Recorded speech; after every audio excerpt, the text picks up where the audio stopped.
When the heart breaks, it feels like the world itself is collapsing. You wake up one day and realize the plans you built your life around have fallen apart. The people you trusted are gone, and the peace you once carried has vanished. It feels unfair. It feels heavy. It feels endless. And in that moment of complete helplessness, you begin to question everything you're worth, your faith, even your purpose. You wonder why this had to happen to you. Why this pain, this heartbreak, this loneliness? But my dear brothers and sisters, it's often in that exact moment when your heart finally breaks that something sacred begins to unfold. You see, we spend so much of our lives trying to hold everything together. We cling to relationships that no longer bring us closer to Allah. We chase ambitions that exhaust our souls. We keep up appearances, trying to look strong while quietly falling apart inside. We build our lives upon the illusion of control, convincing ourselves that we can manage everything: our plans, our outcomes, our happiness. But when the heart breaks, that illusion shatters. Suddenly, you realize how fragile you truly are. And it is in that fragility that mercy begins to descend. Because mercy does not come when we are standing tall in pride. It comes when we fall to our knees in surrender. Sometimes Allah breaks your heart not to destroy you, but to rebuild you. He removes the very things you thought you needed: people, comfort, certainty, so you can discover the only thing you truly can't live without: Him. That heartbreak becomes the door through which His mercy enters. It humbles you, softens you, and strips away the layers of ego that once blinded you from seeing reality as it truly is. You begin to understand that pain is not punishment, it is purification. It is the hand of the divine reshaping you into something more sincere, more aware, more alive. When hearts break, something remarkable happens. The noise of the world fades, and for the first time, you start hearing the whispers of your soul. You start to see life differently. You begin to value silence over noise, sincerity over perfection, faith over control.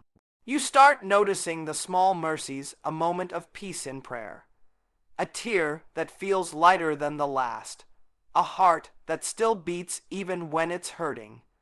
That's mercy descending. It's not always a miracle that changes your circumstances. Sometimes it's a quiet strength that changes you within your circumstances.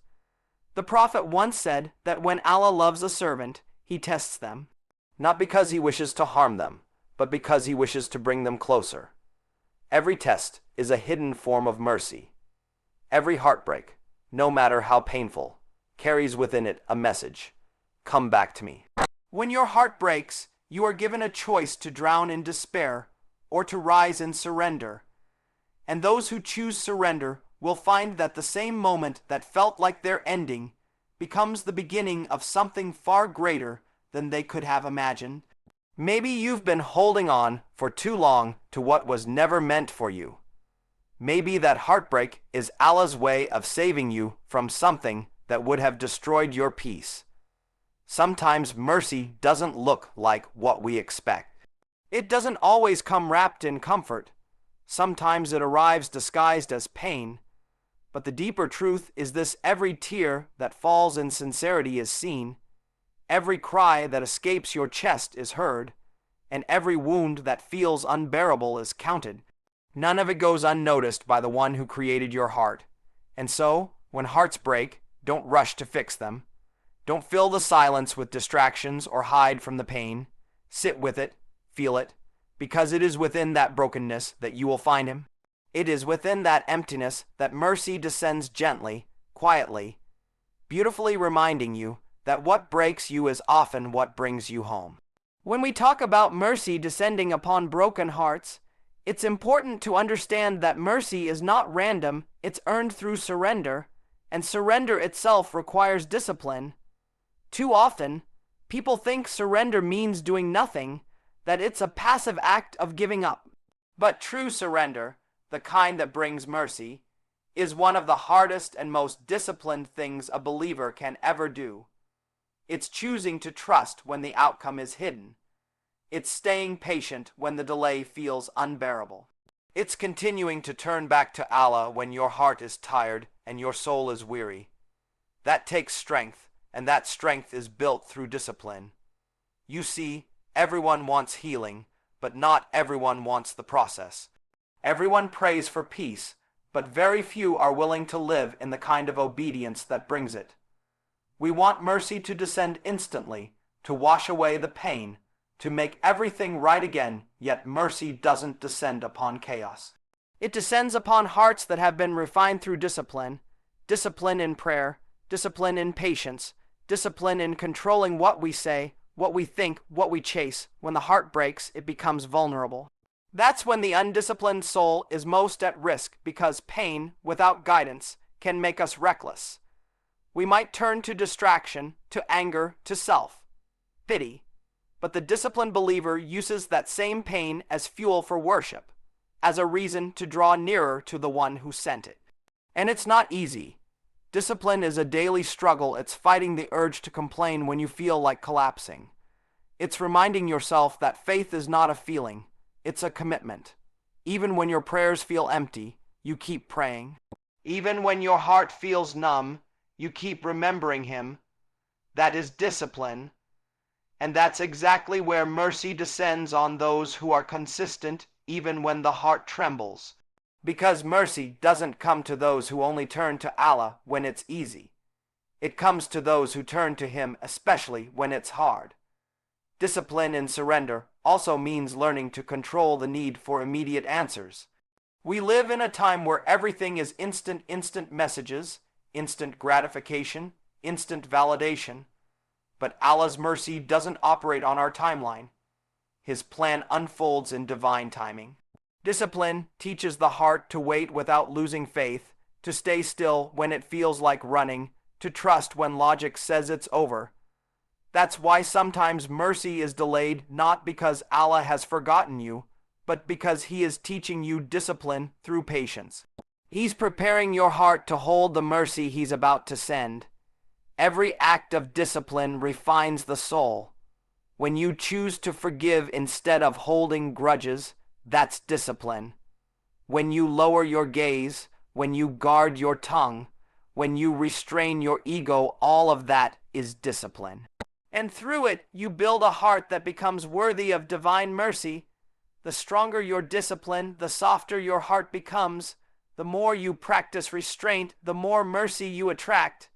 It's a paradox. The more control you have over yourself, the more you open yourself to His control. That's the essence of surrender. Sometimes people say, I've been praying, I've been trying, but nothing's changing. But what if the mercy you're waiting for is hidden in the consistency you're building? What if the change isn't meant to happen around you, but within you? That's what discipline does. It doesn't always change your situation. It changes your reaction to it. And that inner shift is where real peace begins. So when your heart breaks, don't let it lead you to chaos. Let it lead you to consistency. Be disciplined in your surrender. Keep showing up in prayer even when you don't feel like it. Keep trusting even when you can't see the result. Because the moment you choose discipline over despair, you invite mercy to descend not as a reward for perfection, but as a response to perseverance. There is a difference between a heart that breaks because life tested it and a heart that breaks because it refused to learn. One brings mercy, the other repeats misery. Many times, people keep experiencing the same pain, the same heartbreak, the same disappointment, and they wonder why. They say, why does this always happen to me? But if we look deeper, we realize it's not always life being unfair. It's often us being undisciplined with our hearts. We rush into things that Allah has warned us about. We hold on to people who repeatedly hurt us. We let our emotions lead, ignoring the quiet voice inside that tells us to pause, to reflect, to let go.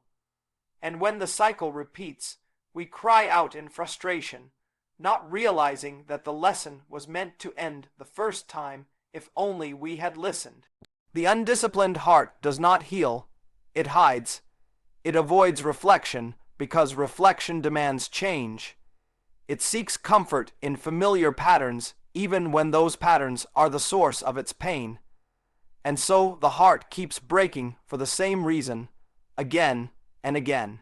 But mercy, true mercy, only descends when we take accountability, when we finally look inward and ask ourselves, what am I supposed to learn from this? Because healing begins the moment we stop blaming others and start learning from what broke us. Pain, when ignored, becomes a prison, but pain, when understood, becomes a teacher. Every heartbreak carries a message. Sometimes it says, you loved the wrong person. Sometimes it says, you loved the right thing, but in the wrong way. And sometimes it says, you've been neglecting the one who loves you most. When you begin to see pain through that lens, it transforms from punishment into mercy.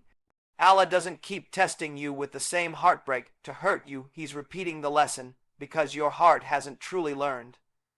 And once you learn, once you internalize the wisdom behind your pain, the cycle stops. That's when healing truly begins. The danger of an undisciplined heart is that it reacts instead of reflects. It moves from one attachment to another, one emotion to the next, always seeking something to fill the emptiness inside. But that emptiness isn't meant to be filled by creation. It's meant to be filled by the Creator. When the heart forgets its ultimate purpose, it chases temporary satisfaction. And every time that temporary comfort fades, it breaks again. Mercy descends not when we find a new distraction, but when we finally face the emptiness and surrender it to Allah. That moment of honesty, when you admit you've been seeking in the wrong places, that's when mercy begins to settle in your soul. And reflection doesn't mean dwelling in guilt or self-pity. It means owning your story, understanding your mistakes, and using them as stepping stones toward growth. The disciplined believer doesn't fear heartbreak anymore because they know that even pain can be purposeful. They understand that if Allah allows the heart to break, He also allows it to rebuild, but only through awareness. Every disappointment becomes a lesson in dependence. Every loss becomes a lesson in detachment. And every heartbreak becomes a reminder that no love, no success, no comfort is ever meant to replace the one who gives them all. So if your heart keeps breaking for the same reason, pause and reflect. Ask yourself where you have been careless with your emotions, where you have ignored divine guidance, where you have chosen comfort over correction.